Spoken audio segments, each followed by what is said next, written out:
Cochonou, le saucisson au bon goût depuis 1971, vous présente Sud Radio, y a pas d'âge. Catherine Bully, David Arthur. Bonjour à tous, il est midi, vous êtes sur Sud Radio pour découvrir pendant 1 heure le nouveau numéro de Y a pas d'âge, l'émission qui est là pour égayer vos dimanches en vous offrant des conseils et des infos autour de sujets qui nous concernent tous. Et aujourd'hui, Catherine. Eh bien David, saviez-vous que dans bien des cas où l'on prescrit des médicaments, il serait tout à fait possible de s'en passer en faisant fonctionner son cerveau?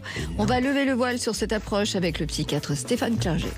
Y a pas d'âge pour se sentir belle et jeune après 50 ans. Découvrez le collectif C'est pas demain la vieille qui, avec humour, tord le cou aux préjugés agistes de notre société. Eh bien non, les femmes de plus de 50 ans ne sont plus bonnes à rien. Et oui, elles veulent s'éclater.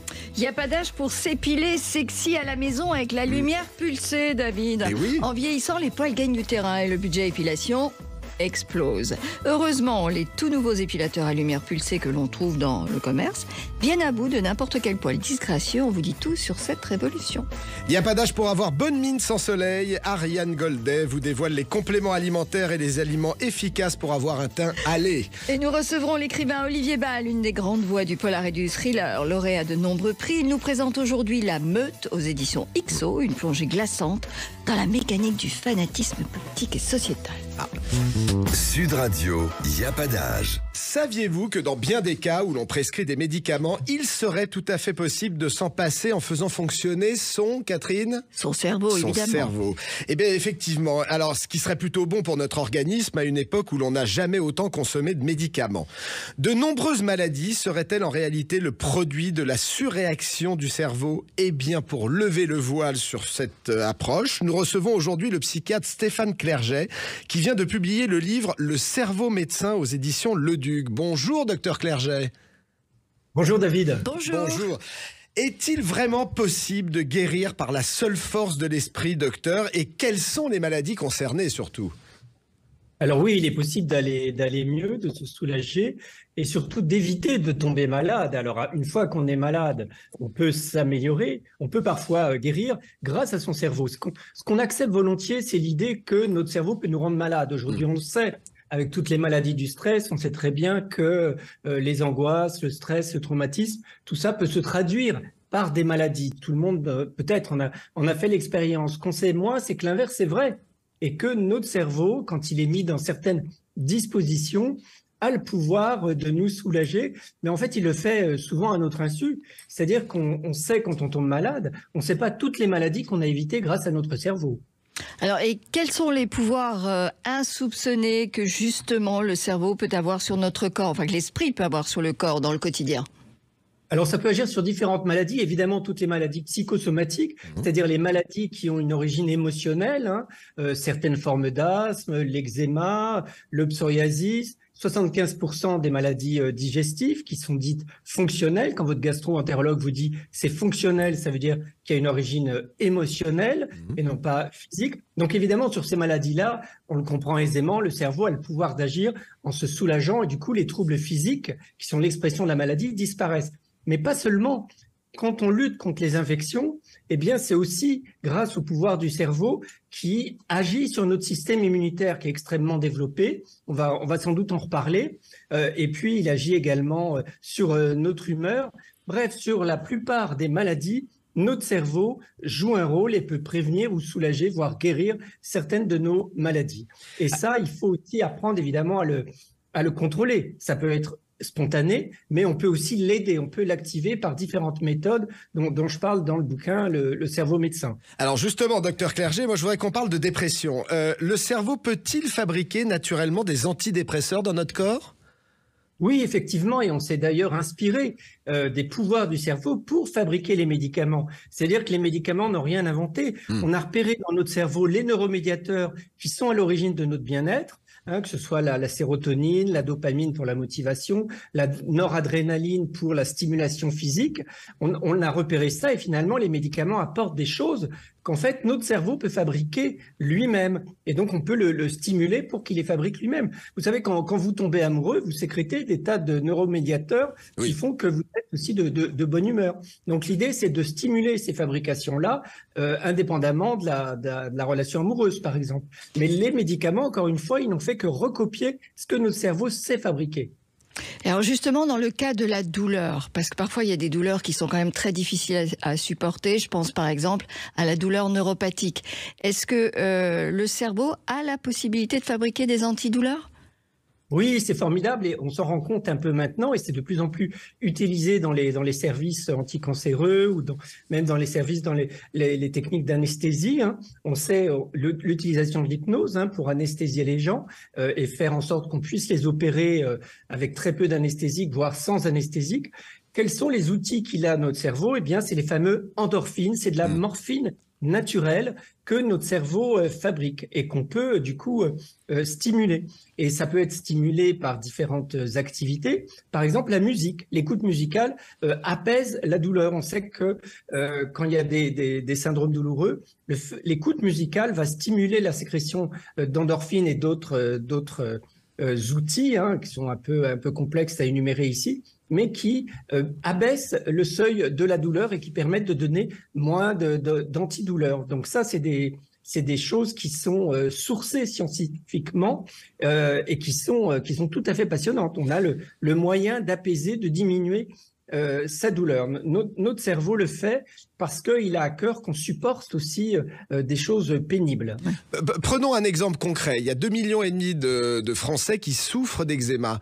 Est-ce que le cerveau peut aider à soigner l'eczéma ? Alors l'eczéma, c'est intéressant parce que c'est une maladie, on a l'impression qu'on ne peut pas la soigner. C'est une réaction du corps qui peut apparaître très tôt avec des boutons qui grattent. Et donc, on donne de la cortisone, un anti-inflammatoire qui est efficace, mais bon, si on n'en met plus, eh bien, ça revient et puis parfois ça résiste. Donc, c'est effectivement un bon exemple, mais heureusement, notre cerveau peut agir dessus et peut fabriquer limiter la réaction inflammatoire qui est excessive dans le cadre de l'eczéma. Et la meilleure solution, c'est justement l'auto-analyse et la parole. Ça soulage les plaques d'eczéma. Parce que c'est souvent quoi l'eczéma? C'est finalement des gens qui ont des questionnements, des soucis, des angoisses dont ils n'ont pas conscience, donc ils vont bien, ils sont pas du tout angoissés. Quand on leur dit l'eczéma, c'est de l'angoisse, ils disent bah non, je suis pas du tout angoissé, mais évidemment, puisqu'ils ont l'eczéma à la place, l'eczéma remplace l'angoisse. Donc il faut accepter de ressentir l'angoisse si on veut pas qu'il y ait des plaques d'eczéma. J'ai moi-même eu de l'eczéma après la mort de mon père, j'en avais jamais eu de ma vie. Et c'est vrai que par rapport au décès de mon père, je n'exprimais absolument rien. Je soutenais la famille, je continuais mon travail. C'était vraiment, je vais bien, tout va bien. Et c'est quand j'ai eu des plaques d'eczéma. J'étais très surpris, il n'y en a pas dans ma famille. Et c'est quand j'ai accepté finalement d'exprimer mon chagrin, de parler de lui, de ventiler finalement ma douleur plutôt que me verrouiller, l'eczéma est tout bêtement parti. C'est incroyable. Bien. Non, mais le pouvoir du cerveau, c'est incroyable. Alors moi, il y a un truc que j'ai appris dans votre livre, c'est les antibiotiques. Le cerveau fabrique des antibiotiques. Oui, c'est formidable, mais c'est via le système immunitaire, en fait. Il y a beaucoup de substances qui détruisent et les virus, et les parasites, et les champignons, et les bactéries. Alors après, évidemment, ces capacités peuvent être dépassées, mais on peut les stimuler. Et surtout quand on va pas bien, quand on est déprimé, ces capacités de protection du corps stimulées par le cerveau sont en diminution. Donc on peut les stimuler, ne serait-ce que pour prévenir une aggravation d'une infection. Alors, je ne vais pas vous donner tous les noms, parce qu'il y en a énormément. Rien que dans la salive, il y a ce qu'on appelle le lysozyme. On dit, vous savez, la salive, ça désinfecte, mais c'est vrai. Mais il y a une substance antibactérienne. Dans le corps, il y a aussi ce qu'on appelle les défensines ou les catélicidines. Enfin, il y a beaucoup de substances comme ça qui luttent contre et les bactéries et les virus et les champignons. Et puis, on a un certain nombre de cellules immunitaires, des cellules tueuses qui nous protègent aussi. Et ce que je veux dire par là, on sait qu'il y a un système immunitaire développé. On le découvre de plus en plus. Il est extrêmement complexe, mais il est sous la dépendance du cerveau.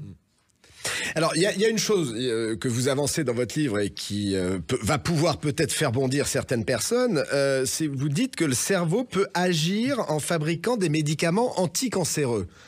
Là, vous allez sur un terrain qui est très glissant, docteur Clerget. Oui, je ne dis pas que ça remplace les anticancéreux, évidemment, mais je dis, et preuve à l'appui, comment s'installe le cancer? On fabrique des cellules cancéreuses tous les jours, en permanence. Là, aujourd'hui, j'ai dû en fabriquer et on en détruit. Nos cellules immunitaires détruisent des cellules cancéreuses. Et puis, il y a un moment, le système immunitaire est dépassé. Mais il agit comment? Il agit d'abord par le système inflammatoire. Plus notre organisme est inflammé, plus ça favorise l'installation du cancer. Donc le cerveau, on le sait, peut agir sur le système inflammatoire, mais peut également stimuler des défenses immunitaires contre les cellules cancéreuses. Et preuve en est, c'est qu'aujourd'hui, qu'est-ce qui se développe dans la thérapie contre le cancer? Il y a la chimiothérapie, qui sont des médicaments qui détruisent les cellules anticancéreuses, malheureusement aussi parfois les bonnes, d'où les effets secondaires. Et ce qu'on utilise de plus en plus depuis peu, c'est justement la voie immunitaire. C'est-à-dire qu'on stimule la voie immunitaire et on essaie, parce que notre système immunitaire nous défend, mais il ne faut pas qu'il nous défende trop, sinon on a un certain nombre de maladies, comme l'eczéma d'ailleurs. Et donc, les traitements immunitaires contre le cancer, on bloque ce qui bloque, c'est-à-dire qu'on favorise au contraire une surstimulation immunitaire. Donc finalement, on utilise aussi les compétences que le cerveau a, c'est-à-dire qu'on utilise le système immunitaire pour lutter contre le cancer. Mais enfin, ça n'empêche pas évidemment la prise d'anticancéreux en parallèle. Mais il faut attaquer de différents fronts pour vraiment se débarrasser du cancer et surtout prévenir son installation. Eh bien, écoutez, merci beaucoup, docteur Stéphane Clerget. On reviendra sur le sujet parce que c'est passionnant et je suis sûre que vous avez encore plein de choses à nous apprendre, donc il faut qu'on revienne sur ce sujet. On va y revenir. Alors moi, je vous invite en tout cas à lire Le cerveau médecin aux éditions Le Duc. C'est vraiment un livre révolutionnaire et je pèse mes mots. C'est un livre qu'on dévore et dans lequel on apprend plein de choses, effectivement, sur notre cerveau et sur nous-mêmes, parce que c'est ça qui est intéressant. Donc voilà, donc et vraiment sur notre capacité à nous soigner aussi. À nous soigner, voilà. Donc merci, docteur Clerget. À bientôt. À bientôt. Nous sommes ensemble jusqu'à 13h et dans un instant, il n'y a pas d'âge pour se sentir belle et jeune après 50 ans. Découvrez le collectif C'est pas demain la vieille qui, avec humour, tord le cou aux préjugés agistes de notre société. Non, les femmes de plus de 50 ans ne sont plus bonnes à rien. Et oui, elles veulent s'éclater. Elles veulent s'éclater, Catherine. On s'éclate. Cochonou, le saucisson au bon goût depuis 1971, vous présente Sud Radio, y a pas d'âge. Bienvenue si vous venez de nous rejoindre dans Y a pas d'âge sur Sud Radio. Nous sommes ensemble jusqu'à 13h et tout de suite, y a pas d'âge pour se sentir belle et jeune après 50 ans, mon cher David. Nous allons découvrir le collectif C'est pas demain la vieille qui, avec humour, tord le cou aux préjugés agistes de notre société que nous vivons, nous les femmes. De plus de 50 ans. Vous avez plus de 50 ans, vous? Ah, ça se voit pas. Ah non, vous ne l'avez pas dit en plus. Alors, dans notre société hyper genrée, Catherine, les femmes de plus de 50 ans sont bonnes pour la ménopause, déprimées pour avoir été quittées pour une trentenaire, s'inscrire sur des sites de rencontres pour ne pas trouver ce qu'elles cherchent et s'occuper des problèmes de leurs enfants pour qui la vie est si difficile. Eh bien non, messieurs, ne vous en déplaise, les femmes de plus de 50 ans elles ont envie que d'une seule chose, effectivement, c'est bouffer la vie comme jamais et ne plus s'embarrasser de vos petits problèmes de santé et de remise en question permanente. Et pour parler de ça, nous allons aujourd'hui le faire avec Sandrine Alouf, qui est photographe et qui est surtout la créatrice du collectif C'est pas demain la vieille. Voilà, un collectif qui tord le cou aux préjugés. Bonjour Sandrine Alouf. Bonjour Sandrine, bienvenue. Merci. Alors Sandrine, suite à quel événement vous avez créé C'est pas demain la vieille ? Ah bah écoutez, c'est un événement assez marrant. Je me retrouvais dans une soirée où j'étais avec un publicitaire et naïvement, j'ai posé la question pourquoi il y a toujours des très jeunes femmes qui posent sur les crèmes anti-rides, anti-âge. Et ce monsieur m'a regardé avec un regard un peu médusé, comme si c'était quelle drôle d'idée je posais. Et il m'a dit, mais c'est évident, une femme après 50 ans n'est pas séduisante. Ah. Voilà, alors sur le moment, je croyais qu'il blaguait. Je me suis rendu compte très vite qu'il ne blaguait pas parce que ça en est suivi une explication de publicitaire. Et donc, je suis rentrée chez moi très, très énervée. Et alors, j'aurais pu, comme plein de fois, me dire, bon, c'est pas grave. Mais là, je sais pas pourquoi. Je crois que j'étais à l'aube de ma cinquantaine et ça m'a vraiment déprimée. Et donc, je me suis dit que j'allais lui répondre à ma manière. Et simplement, j'allais lui montrer qu'il avait tort. Et donc, j'ai embarqué une copine de 60 ans et je lui ai dit, écoute, voilà, on va prendre une photo de pub, on va prendre la pub, on va faire exactement la même photo et puis on verra bien, je vais lui balancer ça.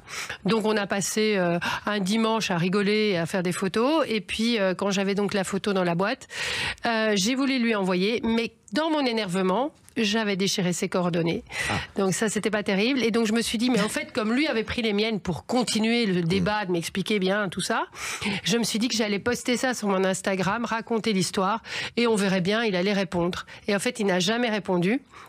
Par contre, j'ai été inondée de femmes qui m'ont dit mais il est génial votre projet, nous aussi on en a marre de cette invisibilité, on veut aussi se marrer à faire des parodies, comment on fait et tout. Et puis j'ai dit ok, je n'ai pas de projet.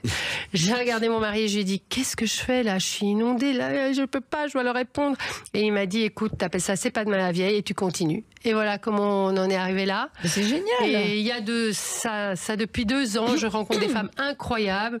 Je fais des parodies, d'abord sur la mode, parce que bien sûr dans la mode, elles sont très très très jeunes pour vendre des produits qu'elles porteraient pas. Donc voilà. Après, je me suis rendu compte que dans le monde du cinéma, c'était pas mieux. Parce qu'il n'y a que 8% de femmes qui, après 50 ans, continuent de travailler. Et c'est toujours les mêmes, surtout. Et puis après, voilà, et donc d'un sujet à un autre, d'une rencontre à une autre, de questionnement avec toutes ces femmes et de rencontres, elles m'ont demandé de monter un collectif. Donc aujourd'hui, on est plus de 80. Elles me suivent dans toutes mes idées un peu folles.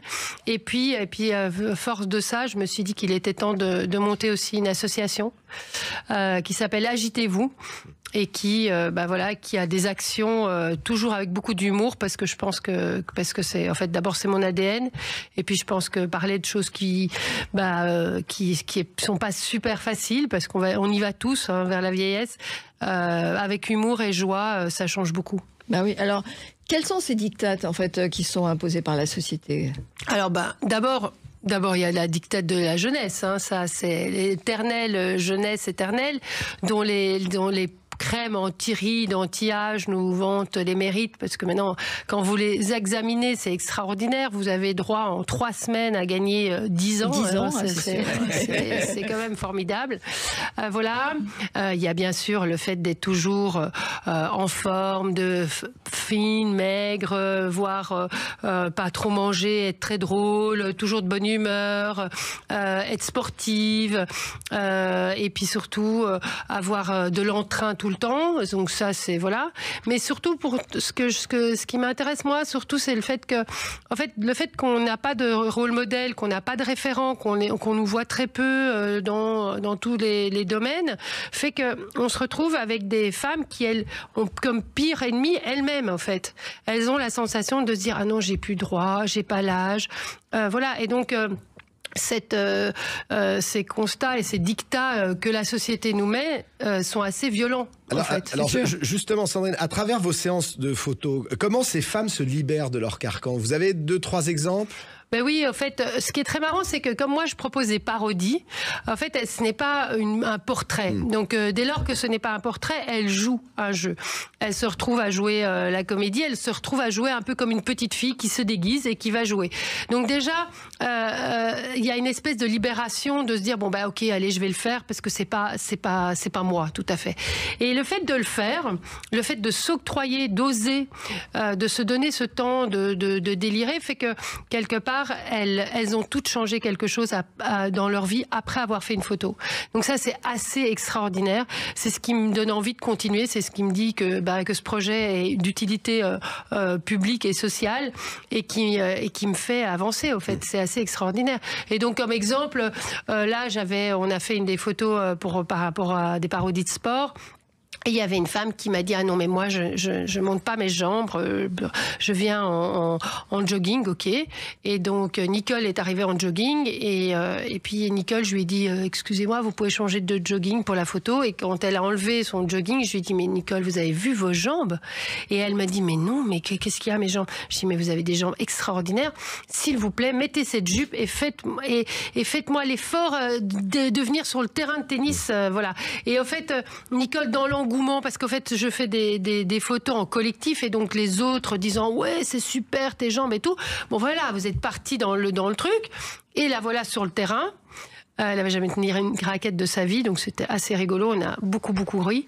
Et résultat, quand on a exposé cette photo, parce qu'en fait les femmes ne voient pas la photo tant qu'elle n'est pas exposée, donc ça aussi il faut me faire confiance. Elle est arrivée avec toute sa famille. Et Nicole s'est postée devant la photo avec toute sa famille et elle a dit à toute sa famille regardez, j'ai quand même les plus belles jambes de toute la famille. Et j'ai trouvé ça génial. Magnifique. C'est magnifique. Et voilà. Et depuis lors, Nicole prend des cours de tennis. Et alors Catherine, génial. je crois qu'il y a un événement qui est en train de se profiler. Alors effectivement, lancement de la pétition en ligne et dans la presse. Exactement. Alors je lance une pétition anti-âge parce que je trouve que le 9. terme anti-âge, c'est épouvantable parce qu'en fait c'est anti-vie, anti-vieillissement. Et voilà, donc il est temps de changer les mots parce que, comme dit très bien Camus, mettre des mauvais mots dans le monde, c'est encore de donner du malheur. Donc voilà. Alors on la trouve où cette pétition? À partir d'aujourd'hui, hein? Oui, apparaître sur Change, on la trouve sur Change et puis surtout sur notre Instagram, c'est pas de mal à vieille. Donc c'est c'est pas demain la vieille. Exactement. Eh bien génial. Merci belle Sandrine Alouf. initiative. C'est une très très belle initiative et on va aller la signer cette pétition. Absolument. Merci Sandrine. Et donc je le dis, pour découvrir toutes vos photos, vos actions, tout ce qui concerne ces superbes femmes de plus de 50 ans, il y a votre Instagram, redites-le. C'est pas de mal à vieille, tout attaché, parce que l'Instagram, il faut être tout attaché. L'Instagram, c'est pas de mal à vieille. Et pour signer la pétition, La pétition Change. eh bien merci beaucoup sur change.org. Merci Sandrine. Merci à Et vous. nous sommes ensemble jusqu'à 13h. David, dans un instant, il n'y a pas d'âge pour avoir un teint lumineux et une mine resplendissante. Comment choisir les compléments alimentaires et l'alimentation pour avoir bonne mine. Mais oui, et juste après la pub, il n'y a pas d'âge pour s'épiler sexy à la maison avec la lumière pulsée. Alors en vieillissant, les poils gagnent du terrain et le budget épilation explose. Et bien heureusement, tous les nouveaux épilateurs à la lumière pulsée que l'on trouve dans le commerce viennent à bout de n'importe quel poil et forêt. On vous dit tout sur cette Attends de voir révolution. ça. Cochonou, le saucisson au bon goût depuis 1971, vous présente Sud Radio, y a pas d'âge. Bienvenue dans Y a pas d'âge sur Sud Radio. Nous sommes ensemble jusqu'à 13h. Et avant de découvrir comment avoir un teint lumineux et doré, David, vous allez nous faire découvrir les dernières innovations révolutionnaires en matière d'épilation à lumière pulsée à domicile. Mais oui, Catherine, en vieillissant, les poils gagnent du terrain et le budget épilation explose. Alors heureusement pour les hommes timides qui n'osent pas pousser la porte d'un institut ou pour les femmes qui veulent faire des économies, il existe une solution miracle, l'épilation à lumière pulsée à domicile. Le meilleur moyen d'être parfaitement épilé tout au long de l'été, Catherine. Ah, écoutez, ça Et- c'est une bonne chose. Et oui, et pour en parler, nous recevons aujourd'hui le docteur Laurence Netter, dermatologue spécialiste du laser. Bonjour, docteur Netter. Bonjour. Bonjour tout le monde. Bonjour. Alors docteur, les appareils domestiques IPL comme le YouLike R10 ou les modèles de chez Philips ou Braun, est-ce que bien employés, ils offrent une épilation de longue durée, de très bonne qualité, pour un budget raisonnable? Et puis surtout, comment fonctionne la lumière pulsée? Vous avez raison de dire bien employé. Pour moi, ces appareils ont réellement aujourd'hui une place dans l'offre de soins pour l'épilation de longue durée. Il se situe entre l'épilation laser au cabinet du dermatologue et le passage du poil, soit en institut, soit par un épilateur électrique à domicile. S'ils sont bien employés, on arrive réellement à avoir une bonne qualité d'épilation de longue durée. Et alors comment fonctionne-t-il justement? Alors, ces appareils fonctionnent par lumière pulsée. La lumière pulsée, ce que l'on recherche, c'est ce qu'on appelle une photothermolyse sélective. Alors, c'est un peu scientifique. Qu'est-ce que ça veut dire? Ça veut dire photo, la lumière, c'est de la lumière. Cette lumière va être transformée en chaleur au niveau d'une cible très précise, colorée, en l'occurrence ici, le poil, et le poil qui doit être coloré. Donc, c'est la mélanine qui va chauffer. Donc, la lumière chauffe la mélanine qui va être transportée par le poil et ça va faire chauffer les cellules germinatives pour les détruire définitivement. Ça s'appelle une photothermolyse sélective. D'accord. Et la technologie qui est derrière ce type d'appareil pour que ce soit aussi efficace à la maison, qu'est-ce que c'est? Qu'est-ce qui est utilisé? C'est la même chose que nos IPL ou nos lasers au cabinet. Par contre, évidemment, c'est beaucoup moins puissant. Je dirais un peu comme si vous me demandez quel est le rapport entre la 2 chevaux et la Ferrari. Oui. Les deux transportent pas d'un point à un autre, mais c'est moins confortable. C'est pas moins confortable, c'est un petit peu plus long surtout. Voilà, ça a sa place. C'est la même technologie, mais c'est pas la même puissance.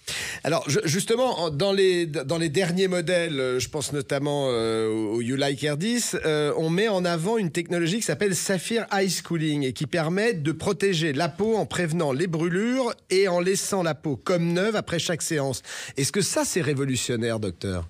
Ça, c'est capital, c'est très important parce qu'il y a 2 facteurs qui sont très importants pour avoir une bonne qualité d'épilation. La puissance de l'appareil et la sécurité de l'appareil. Les 2 sont intimement liés. Il faut être puissant.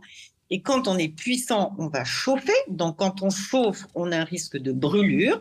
Donc, avec tous nos lasers au cabinet et maintenant avec les appareils qu'on utilise à la maison, il faut un bon système de refroidissement.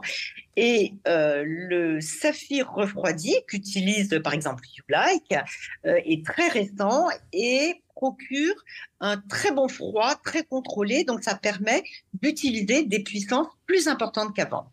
Est-ce que tous les types de peau peuvent utiliser ce type d'épilation, qu'on ait une peau très claire ou qu'on ait une peau hâlée?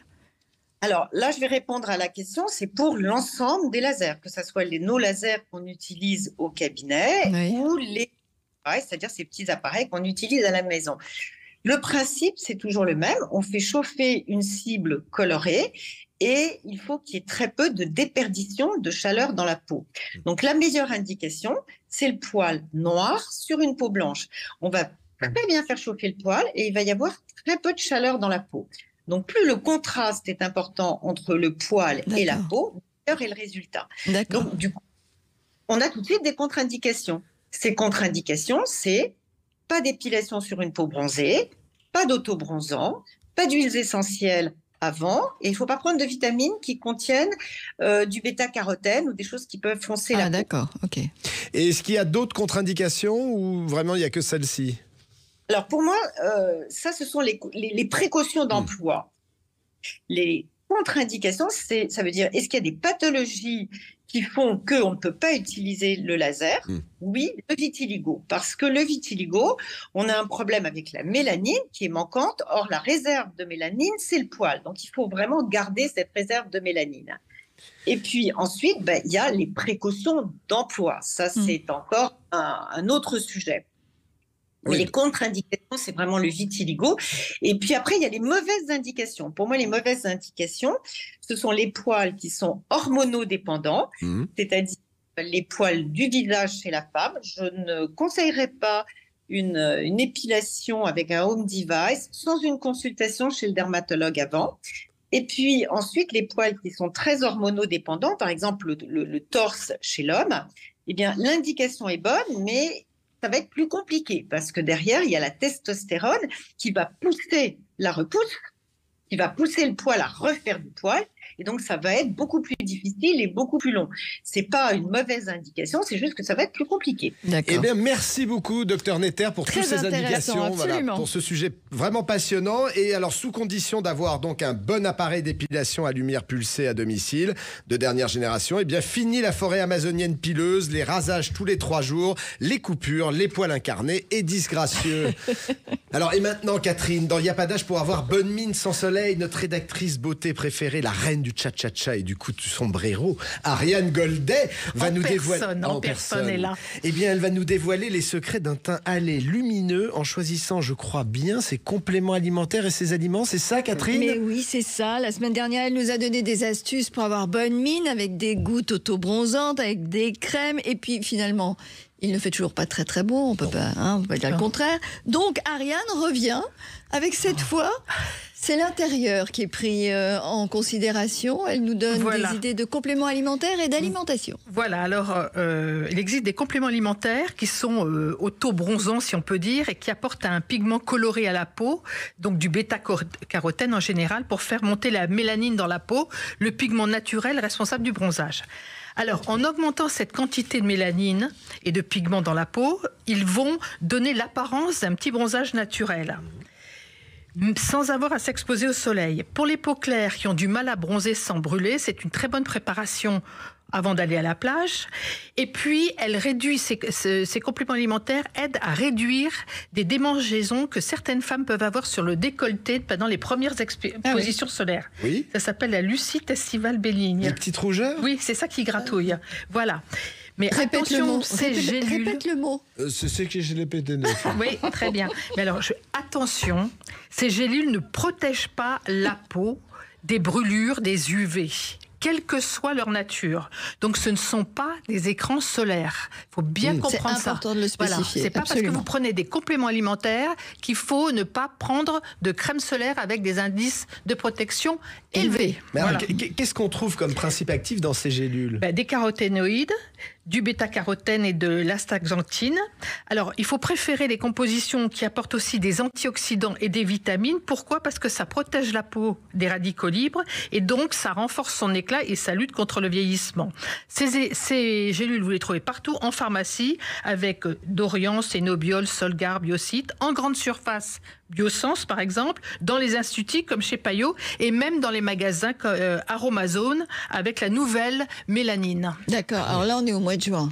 Oui, si on veut avoir bonne mine avant de partir en vacances pour démarrer avec un teint, on s'y met tout de suite en cure, on en prend tous les jours. Attention, on respecte surtout la posologie. C'est pas la peine d'avaler la boîte en 2 jours en croyant qu'on va avoir bonne mine. Là, vous allez être malade et vous allez avoir une diarrhée pas possible. Sûr. Donc, en général, on fait une cure 1 à 3 mois avant de partir. On commence vraiment au moins 1 mois avant le départ en vacances. On prolonge sur place et un petit peu toujours au retour. D'accord. Et alors, de manière naturelle, si je vais au marché rapidement, qu'est-ce que j'achète? C'est quoi mon panier de ménagère pour bronzer? C'est bêta-carotène, fruits et légumes qui ont du bêta-carotène, la carotte bien entendu, mais surtout la patate douce. Très importante. L'abricot, le poivre. Ah oui, c'est encore plus de bêta-carotène que dans la carotte. Ah ben là, je la prends. Alors, très bien. Surtout, vous mettez un petit peu d'huile végétale pour assouplir la peau, des amandes. Vous prenez aussi du saumon et avec ça, à mon avis, vous devriez avoir une belle peau souple, légèrement colorée pour vous exposer sur votre serviette. Mais merci Tata Ariane. Un petit jus de carotte tous les matins avec un demi-citron, moi je recommande. Excellent. Et en plus, ça donne la patate. Voilà, un peu de gingembre, un peu de cumin. Pourquoi les bébés ont les fesses orangées? C'est parce qu'on leur donnait de la purée de carotte. Merci à vous deux. Donc je suis entouré par Mesdames Cocktail. Merci à vous, merci Ariane. Et puis dans quelques minutes, restez avec nous parce que dans un instant, il va y avoir Olivier Bal qui sera avec nous. Alors Olivier Bal, c'est cet écrivain, le maître du thriller, du polaire et du psychologique. Voilà, il revient avec son dernier polar, La Meute. Ça va être explosif. À tout de suite. Cochonou, le saucisson au bon goût depuis 1971, vous présente Sud Radio, y'a pas d'âge. Bonjour à tous et merci d'être avec nous jusqu'à 13h sur Sud Radio. Et tout de suite, nous recevons l'écrivain Olivier Bal. Alors Olivier Bal, une des grandes voix du polar et du thriller français, lauréat de nombreux prix. Eh bien, il nous présente aujourd'hui La Meute qui vient de sortir aux éditions XO. Et Catherine, je sais que vous avez dévoré ce roman. Oui, j'ai adoré. C'est vrai que les collections de romans policiers, les thrillers, les maisons d'édition en France, ils augmentent de plus en plus. En 2020, il y avait 20 millions de polars vendus en France. Vous vous rendez compte? Il y a un véritable engouement pour ce type de roman. Comme souvent dans les polars, c'est vrai, il faut le dire, ils sont le reflet de notre société. Ils mettent en exergue les fragilités, les peurs. La Meute d'Olivier Bal, elle réunit tous les ingrédients du polar. Rythme soutenu, thriller psychologique sur fond d'actualité politique et sociale un peu tendue. C'est un roman qui pose question, qui nous amène à réfléchir quand on vit dans un pays qui va mal, il faut le dire, au milieu des mouvements radicaux, des mouvements identitaires qui prennent l'ascendant, et aussi quand les jeunes n'ont pas plus peur de rien, qui sont prêts à tout, qui sont face aux plus faibles, qui se laissent manipuler. Bonjour Olivier Bal. Bonjour Catherine, bonjour David. Bonjour Olivier. Alors vous avez reçu de nombreux prix, dont le prix de la Ligue imaginaire pour la forêt des disparus. Alors quand on commence La Meute, on a du mal à s'arrêter. On est happé, pris dans une spirale infernale au milieu des meurtres, des personnages, d'une machination incroyable. Chaque écrivain, en fait, c'est vrai, dans ce style de polar, de thriller, a son style. Moi, j'aimerais savoir quel est le style d'Olivier Bal. Oh, vaste question. Je pense que ça serait plutôt aux lectrices et aux lecteurs de répondre à ça. Moi, en tout cas, quand je travaille un roman, évidemment, dans le thriller, ce qui est essentiel, c'est la mécanique. C'est quasiment un travail d'horlogerie. On doit préparer, anticiper. On vous entraîne dans des montagnes russes émotionnelles. Il faut vraiment qu'il y ait des accalmies, des accélérations. Et vraiment essayer de sans cesse surprendre. Mais plus largement, à mon humble niveau, moi je pense qu'un bon thriller, ou plus largement un bon roman, c'est avant tout des bons personnages. Donc moi j'essaie de placer un maximum d'empathie dans mes personnages, de les faire exister, de les rendre complexes, faillibles, fragiles, comme nous autres en fait. Ah oui. Et alors, dans La Meute, Olivier, on voit bien que vous vous inspirez de l'actualité et de l'évolution de notre société. Ça, c'est vraiment poignant. Et là, quelle a été l'idée ou le fait de départ qui vous a donné envie d'écrire ce roman ? En fait, ça fait des années que je vois quelque part monter certains extrêmes en France et en Europe. Et depuis longtemps, moi, je m'intéresse aux mécanismes, on va dire, d'endoctrinement, à l'emprise. J'en ai parlé dans un roman qui s'appelait « Méfiez-vous des anges » et qui parlait des sectes. Et en fait, je me suis toujours demandé où étaient les racines du fanatisme. Pourquoi aujourd'hui des jeunes cherchent dans les extrêmes, dans un discours de haine, des repères? Pourquoi est-ce qu'aujourd'hui, de plus en plus, on voit des jeunes défiler dans les rues des grandes villes au son des bottes, voilà, dans un climat de violence et de haine? Et à l'inverse, essayer de m'intéresser, de m'interroger sur les semeurs de haine, les agents du chaos. Qui sont ceux qui tirent les ficelles, les marionnettistes qui font tout pour que notre pays et l'Europe plus largement glisse vers un climat de haine, de division? Alors, sans trop en dire, parce qu'il faut laisser le plaisir à chacun de découvrir votre livre, mais La Meute, pour ceux qui vont vous découvrir, qu'est-ce que c'est, si vous deviez définir La Meute? Alors, La Meute, c'est un thriller. On part sur 2 enquêtes en parallèle. D'un côté, on va suivre Sofia Giordano, qui est une agent de l'antiterrorisme. Voilà plusieurs mois qu'elle est sur la piste d'un tueur surnommé l'Ange Noir, qui enterre ses victimes vivantes et conscientes. Et pour la direction de l'antiterrorisme, c'est sûr, c'est une piste plutôt d'islamisme radical, mais Sofia, elle, doute. Au même moment, on part à Paris à la rencontre de Gabriel Geller, un agent de police judiciaire. Lui est appelé sur une scène de crime. On vient découvrir le cadavre d'un réfugié roué de coups. Ces 2 enquêtes vont mener vers une même piste et forcer Sofia et Gabriel à travailler ensemble. Ils vont devoir s'infiltrer au cœur d'un groupuscule identitaire aux idées sombres, La Meute, et devoir comprendre ce que prépare ce groupe et à quel point ils espèrent mettre le feu à la France. Alors, pour donner vie et corps au personnage de Sofia Giordano et à celui de Gabriel Geller, vous avez enquêté pendant combien de temps ? Alors oui, absolument. Moi, j'ai un passif de journaliste, donc l'étape de documentation est essentielle pour moi. Même si je me revendique vraiment comme un écrivain de fiction, moi, je vous entraîne dans des histoires qui vous sortent un peu de votre quotidien. Pour ce roman particulier, j'avais besoin de m'intéresser à certaines thématiques, certains sujets. Donc en effet, j'ai passé 6 mois quasiment immergé dans ma documentation. Donc ça a été lire beaucoup de livres sur la montée des extrêmes, de l'ultra-droite. Ça a été discuté aussi avec des spécialistes du sujet. Donc j'ai pu discuter avec un sociologue, Erwan Lecoeur, spécialisé dans l'ultra-droite, avec une psychologue qui travaille sur les personnes en radicalisation, discuter avec un policier de l'antiterrorisme, des associations de réfugiés. Et j'ai même été jusqu'à pousser le vice, puisque dans ce roman, on parle d'un sport de combat assez méconnu qui s'appelle le béour, qui est un sport où des jeunes ou des gens s'affrontent en armure médiévale. Et c'est pas du tout une reconstitution, c'est un sport ultra violent. Et ben j'ai même été jusqu'à m'entraîner avec le champion du monde de béour. Ah oui. Je peux vous dire, j'en ai bavé. D'accord. J'imagine. Alors justement, vous parlez beaucoup des mouvements identitaires. Est-ce que c'était une façon pour vous de faire passer des messages? C'était important pour vous de faire passer un message à vos lecteurs? Alors oui, tout à fait, sans être non plus, je l'espère en tout cas, trop donneur de leçons. J'ai pas prétention à écrire un essai sur la montée de l'ultra-droite en France et en Europe, sur le recul des démocraties, le fait qu'on a de plus en plus en effet des partis souverainistes et populistes qui prennent le pouvoir. Et on est, voilà, les élections européennes sont à notre porte et en effet on y est presque. Mais par contre, c'est simplement essayer de partager des interrogations. Voilà, moi c'est en effet, je m'interroge sur ce climat de haine, sur ce repli sur soi. En fait, le roman s'appelle La Meute parce qu'aujourd'hui, je pense qu'on vit au temps des loups. J'ai l'impression que le dialogue est de plus en plus compliqué. On passe notre temps à hurler dessus, à se replier dans notre clan, dans notre communauté, plutôt qu'essayer de communiquer et d'échanger les uns avec les autres. Alors, vous parliez à l'instant, Olivier, de l'initiation que vous avez eue sur les combats médiévaux, cette discipline très violente. Qu'est-ce que vous avez gardé de cette initiation ? Alors, déjà, ce qui était très intéressant, c'est que la découverte du béour, donc que j'ai fait avec Antoine Bernal, qui est champion du monde épée bouclier, m'a permis vraiment de confirmer, de conforter finalement le ressenti que j'avais eu en voyant des tournois de béour, en me retrouvant avec, en fait, donc c'est vraiment, le béour, c'est vraiment une reconstitution des combats médiévaux. Donc on se retrouve avec 30 kilos d'armure sur le dos, il faut quasiment une demi-heure, 3/4 d'heure pour s'équiper. Et en fait, ce qui était très impressionnant, c'est cette sensation de perdre totalement ses repères. On ne voit rien. Tous nos mouvements sont engourdis. On se sent lourd. Chaque mouvement vous coûte. Les sauts durent 1 minute 30. Et très honnêtement, j'ai beau faire du sport, j'étais épuisé. Et surtout, c'est les chocs.